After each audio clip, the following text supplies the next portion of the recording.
আসসালামু আলাইকুম। ভাইস্তা এবার ধরা খাইছে, রাফসান ভাইস্তা এবার ধরা খাইছে।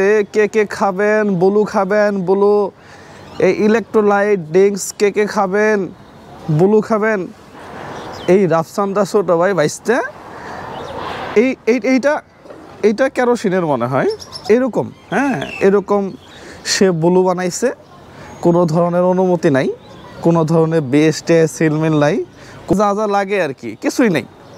আমি তো জানি না, ভুল করলে ক্ষমা করবেন, আমার তো কোনো ব্যবসা বাণিজ্য নেই। আচ্ছা, এটা হচ্ছে বার্জারের রং। হ্যাঁ, তো অনেকেই আমারে চিনেন না, ব্রেন মেসেজ ভাই তো নীতি কথা বলে। হ্যাঁ, তো এটার মধ্যে কেরোসিন থাকে। যদি আমি বলি যে ভাই এটা ইলেকট্রোলাইট ড্রিঙ্কস আপনারা খান, সত্যি বাঙালি খাই ফেলবে, বিশ্বাস করেন। বাঙালি খাবে, খাওয়ার পরে স্বাদও নিবে, দু একজন ধাপধুপ করে পরে মরেও যাবে। যাওয়ার পরে এই ভাইস্তের নামে বিচার হবে। এছাড়া এই বাংলাদেশে সব সম্ভব। এই যে বুলুটা, এটা বলো না, এই যে আচ্ছা এটা উদাহরণ জাস্ট। এই যে বুলুটা রাফসানদা ছোটো ভাই বানাইলো, ভাইস্তা তো আমার ইজ্জত সব শেষ করে ফেলছে।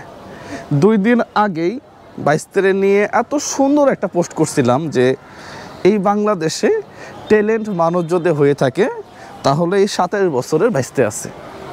কথা কিন্তু আমি সত্যি কথা বলছি। এই ভাইস্তেরে জঙ্গলে দিলেও গেন করে আসবে।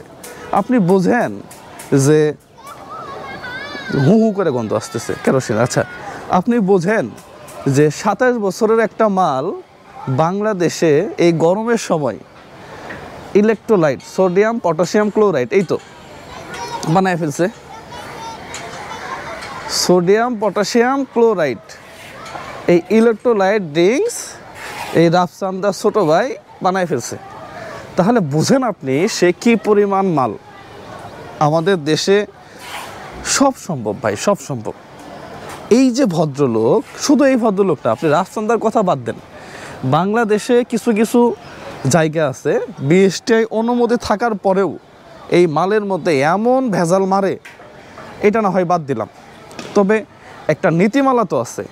এই নীতিমালা অনুযায়ী আপনি যদি কোনো ব্যবসা করতে যান তাহলে আপনাকে অবশ্যই এখানে গায়ের মধ্যে একটা সিল থাকতে হবে। এই সিলটা মারার পরে আপনি সুদূর বুদুর করবেন কিনা সেটা অন্য কথা।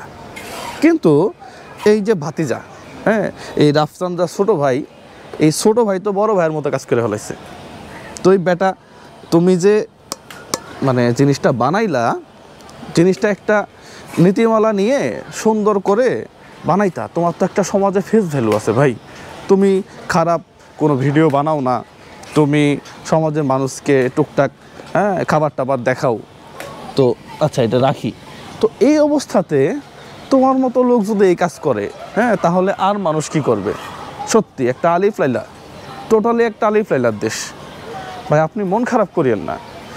অনুমতি ছাড়া সেই ভদ্রলোক সাহস পায় কিভাবে? সাহস পায় কিভাবে? খাবারের মধ্যে রং মিশায়ে জিলাপির কালার হয়ে যায় টকটকা, হুমানে খাইতেছে মানুষ।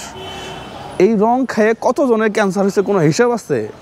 জরিমানা হয় 20,000 টাকা, জরিমানা হয় 50,000 টাকা। আমি জানি না রাফসানদা ছোটো ভাইয়ের জরিমানা কত টাকা হয়েছে। যদি এই ধরনের কাজ যারা করে তাদেরকে যদি ঝোলায় দেওয়া যেত তাহলে দেখতেন যে সব ঠিক হয়ে যেত, পরবর্তীতে আর কেউ সাহসী পাইতো না। কিন্তু আমাদের দেশে তো এই সিস্টেম নাই। এই সিস্টেমের অপব্যবহার করে অসংখ্য মানুষ তারা এই অপকর্মগুলো করে। এটা একটা অপরাধ। তো আপনি চাইলেই তো মার্কেটে মানুষকে খাওয়াইতে পারেন না ভাই, খাওয়াইতে পারেন না। এটা ফ্লেভার এমন একটা জিনিস, আমার এক স্যার বলতো যে কেরোসিনের মধ্যে যদি ম্যাঙ্গোর ফ্লেভার দেওয়া হয়, এই কেরোসিন খাইতেই ভালো লাগবে। আর ওই ইলেকট্রোলাইট ব্লু যেটা, হ্যাঁ ওইটা তো লিচি আরও কী কী ফ্লেভার আছে, সম্পূর্ণ কেমিক্যাল। এগুলা শরীরের জন্য তো উপকার হবেই না, উল্টা আপনার ক্ষতি বয়ে নিয়ে আসবে। বিশ্বাস করেন, এই ড্রিঙ্কসগুলা কখনোই শরীরের জন্য ভালো কিছু বয়ে নিয়ে আসে না। তাহলে এই যে আমরা ওই কোকোকোলার বদলে মজো, ওই আরেক ড্রিঙ্কসের বদলে ইলেকট্রোলাইট এই সেই এগুলা খাওয়া কমায় দেন। পাশাপাশি এই যে ভাতিজা যে কাজটা করলো, আমার মনে হয় যে এটা তার করা ঠিক হয় নাই, তারও বিচার হওয়া উচিত। অলরেডি অভিযান শুরু হয়ে গেছে।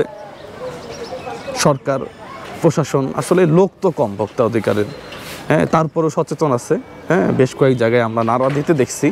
তবে এই জায়গাগুলোতে লোকজন আর একটু বাড়াইলে দেশটা সুন্দর হবে। দেশটা আমার, আমরা চলে যাব, আমাদের যে পরবর্তী প্রজন্ম তারা যেন একটা সুন্দর সুস্থ একটা দেশ জাতি পায়। সবাই ভালো থাকবেন, সুস্থ থাকবেন।